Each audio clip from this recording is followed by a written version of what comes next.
आज सोलापूरचे जे प्रश्न आहेत, आज महाराष्ट्र तहानेने व्याकुळ झालेला आहे. सोलापूरचे प्रश्न आहेत, पाण्याचा प्रश्न आहे. प्रणिती, तू सगळं व्यवस्थित सांगितलेलं आहेस. म्हणजे मी मुख्यमंत्री म्हणून जेव्हा प्रणिती बोलायची सभागृहात ते मी ऐकलेलं आहे. आणि हाच आवाज आपल्याला लोकसभेमध्ये पाठवायला पाहिजे, हाच पाठवायला पाहिजे.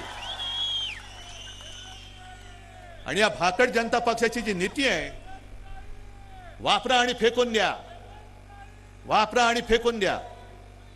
शिवसेनेचा वापर केला. 14 साली पंतप्रधानपदी बसले. 14 सालीच ऑक्टोबरमध्ये अचानक आपली युती तोडून टाकली. काय कारण होतं?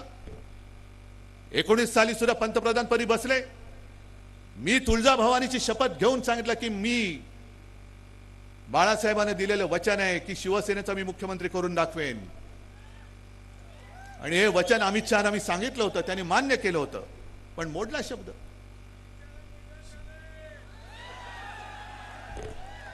जाऊ दे बाबा, दवाखाना कुठे असेल तर तुम्हीच दाखवा. पण त्यांनी शब्द मोडला. म्हणजे वापरायचं आणि फेकून द्यायचं. आता मला सांगा, गेल्या वेळेला आपल्या इथले खासदार कोण होते हो ज्यांच्या प्रचारासाठी शिवसैनिक सुद्धा आले होते? कोण होते स्वामी? आता कुठे आहेत? गेल्या वेळेला का दिले होते? कारण त्यांच्या भक्तांची मतं पाहिजेत, बरोबर ना? आता त्या भक्तांना विचारा, हे अंधभक्त भाजपचे एवढे मातलेत की गेल्या वेळेला तुमचा वापर केला आणि दिला फेकून. बरं, प्रमाणपत्राचा जर का प्रश्न असेल तर अमरावतीमधला प्रमाणपत्राचा प्रश्न कसा सोडवलात? कसा तुम्ही स्वामींचा का नाही सोडवलात? अरे स्वामी होते ना, स्वामी आहेत ना, हिंदुत्ववादी आहेत ना, मग सोडवायचा होता ना प्रश्न, का नाही सोडवलात तुम्ही? पण वापरा आणि फेकून द्या. त्या स्वामींना सुद्धा कळलं असेल की काय अघोर पाप माझ्याकडनं घडलेलं आहे. आणि स्वामीजी, तुम्हाला मी जाहीर सांगतोय, आता तुम्ही तुमच्या शक्तीने याने शाप देऊन टाका. द्या शाप यांना. 300 जागा मिळाल्यानंतर सुद्धा त्यांनी 370 कलम जरूर दूर केला. आम्ही पाठिंबा दिला.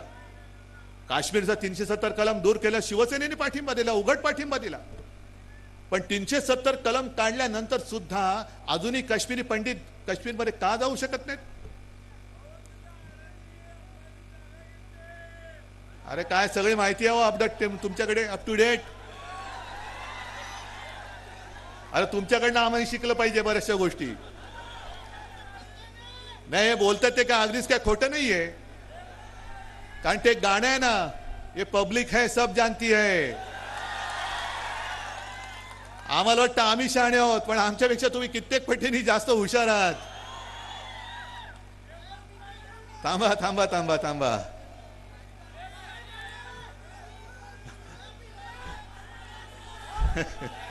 तुम्ही असं मध्ये बोललात तर मला पण हसायला येतं मग. बरं ठीक आहे. तुम्हाला मगाशी तुम्ही कोणावरती बोललात?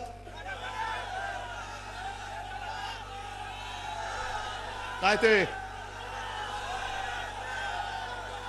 तरबूज म्हणजे कोण? म्हणजे कोण? अरे म्हणजे मध्ये मी त्याला फडतूस बोललेले ते. आता नाही मी बोलत आहे, नाही तर सांगतील पुन्हा फडतूस बोलले. मी त्यांना फडतूस बोललो होतो, आता बोलत नाही. मी त्यांना कलंक पण बोललो होतो, पण आता बोलत नाही. कारण त्यांना फार वाईट वाटतं ते. त्यांनी परवा एक आमच्या इकडे विनोद केला रायगडमध्ये. ते म्हणाले बाकीची कामं सोडून द्या, म्हणजे कामं नाही केली मोदींनी, हे त्यांनी स्वतः सांगितलं. पण निदान मोदीजींनी करोना काळात आपल्याला लस दिली म्हणून आपण जिवंत राहिलो.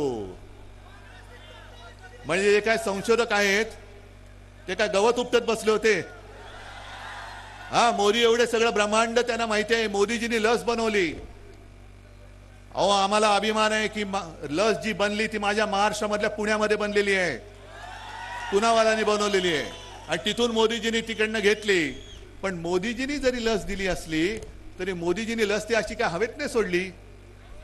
गावागावात खेड्यापाड्यामध्ये महाराष्ट्र सरकारने शासन यंत्रणा वापरून प्रत्येकाला लसीकरण केलं होतं. महाराष्ट्र सरकारच्या यंत्रणेचं कौतुक केलं पाहिजे तुम्ही. आणि महाराष्ट्र कसा वाचला माहितीये? करोना काळामध्ये देशात नंबर 1 चा मुख्यमंत्री म्हणून माझा उल्लेख झाला होता, पण तो नंबर 1 माझा नव्हता, नंबर 1 तुमचा होता. कारण मी जे जे तुम्हाला सांगितलं ते ते तुम्ही ऐकलत ना. म्हणजे खरं लोकांना वाटत होतं हा हे बोलतायत कठीण आहे, कसं काय लोक ऐकणार. तोंडाला मास्क लावा, घरी राहा, बाहेर पडू नका, 2 हात दूर राहा.